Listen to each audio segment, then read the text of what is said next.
What's up, guys, and welcome back to the Boosted FC channel. I'm Nia Matt, and I hope you're all doing great. Today we're going to talk about the not so thrilling yet nervy ending of a game against Crystal Palace at home at Stamford Bridge, where Chelsea won 2-1.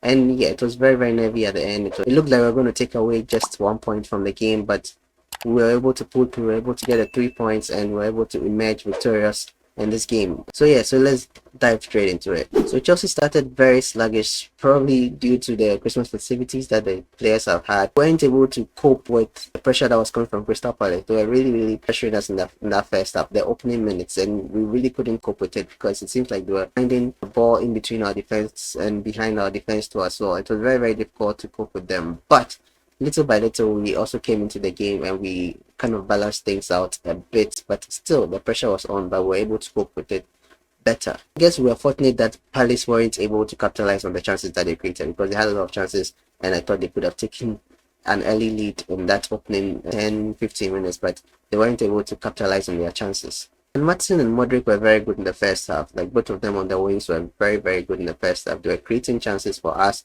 even though the chances were little. They were trying and creating chances for us. Malo still had one of the best performances he's had in the Chelsea jersey. He played all over the place today. He played left back, he played right back.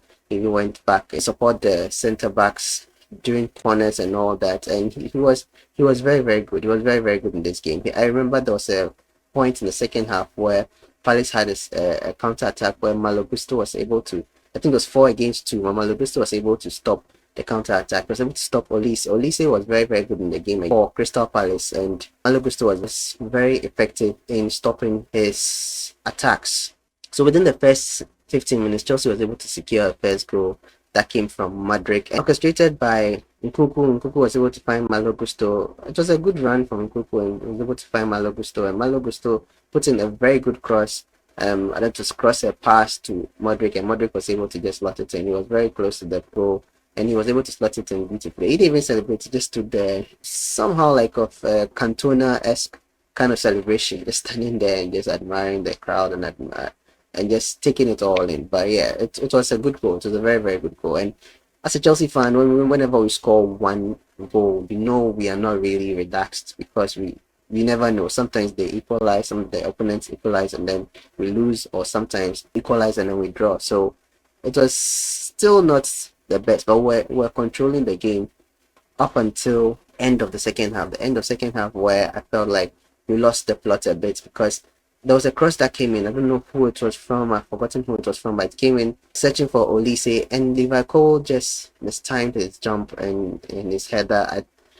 He missed the ball completely, and he fell to Olise, who was able to chest the ball, control it very well, and place it in the bottom right corner of the goal. And there was nothing Petrovic could do. Petrovic was also very good performance in this game. He kept us in this game, kept us alive in this game. Could have gone down by 2 or 3 goals in the second half, but kept us alive in this game, made fantastic saves. For me, I'm very confident when he is in goal, especially when those back passes are coming through. I'm very confident when he is goal than Sanchez. I don't think it's going to be very difficult for Sanchez to get back his spot. We went into the halftime break drawing, and that wasn't good for us. That wasn't really good for us. So we had to do something in the second half. So unfortunately, the second half started a little bit like how the first half ended, with us finding little chances in between the Crystal Palace defense, and Crystal Palace also piling pressure upon on us. Yeah, Pochettino makes some changes just after halftime, and I was skeptic about why he took Maatsen off, but I thought Maatsen was one of the better performances, and he brought Madueke on, and Madueke turned out to be the best option to come on at the time. I think Madueke went on for Liverpool, and then Maatsen went off for Thiago Silva. The pace that Madueke was adding to the attack was very good. He came in fresh from the bench, and obviously you could see he had fresh legs, and he was trying to create a lot of chances too as well. I feel like he could do much more. The way I thought Pochettino was going to improve this player, he hasn't really done that. I don't know whether it's because of personal player, the player himself's attitude towards the game. I don't know. But I feel like I thought Pochettino was going to do some wonders with him and Modric. We've not seen that yet from either of them. Modric has improved a bit since Pochettino came, but Madueke, he's getting there. He hasn't got enough time to perform on the pitch, but I feel like it's getting there. With what Sterling did in the last game, I'm really hoping that players like Madueke and Maatsen will get more chances to perform for Chelsea this season. But yeah, so Madueke was able to win a penalty for us, a penalty that VAR initially looked at and scrapped off, but after requests from Gallagher and other Chelsea players, they had to look at it again, and it was a clear penalty. It was a very, very clear penalty. I mean, what I think it was Olise that um, um, tackled Madueke, and it was a penalty. He stuck out his knee and was able and blocked Madueke from reaching the ball. So it was definitely a penalty. He tackled him, he tagged him, there was contact. So and referee looked at it and then he gave a penalty. And then Madueke himself took it. And the poetic thing about Madueke taking the penalty and scoring was that when he was young, he was let go by Crystal Palace, I think the youth age or before he got into the youth team. He was let go by Crystal Palace and he had to go to a different team. So it seemed like all these things built up from his childhood, and he scored beautifully. He faked the keeper and caught the direction that the keeper was going to and put it on the left hand side of the goal, and he scored. And we took the lead 2-1 by a Madueke penalty. I was initially worried because Cole Palmer was not on the pitch, but Madueke slotted it in beautifully and then we took the lead. Then after that, everything became nervy, as it usually does, especially when Chelsea is leading by a single goal, getting to the end of the game. It's very, very nervy, very, very cagey affair. So yeah, so Crystal Palace were trying and trying and trying. They had shots on targets where Petrovic made fantastic shots. They had shots that were blocked by defenders. Malo Gusto in this kind of scenario also helped us a lot.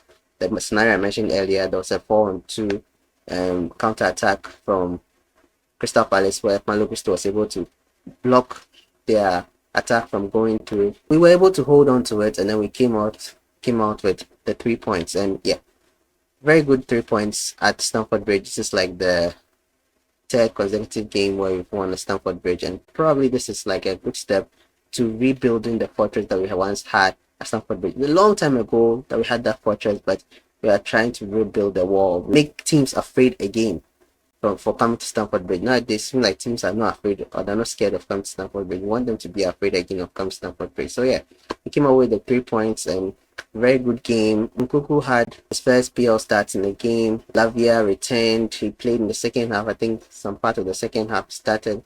He came in and played. So we've seen some of these players come back, and we had, I think, a young player. Gilchrist also had a senior debut getting to the end of the game. So it was a good game. It was a good game at home, and yeah, I'm looking forward to seeing more of Nkuku. He was very good in the game.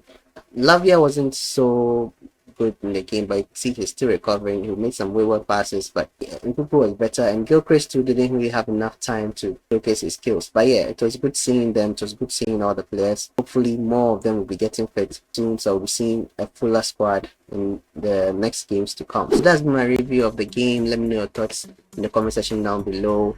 If you've enjoyed the video so far, give the video a like and subscribe if you are interested in my content. And I hope you guys had a fantastic Christmas, and yeah, I'll see you guys in the next one. So until then, stay safe.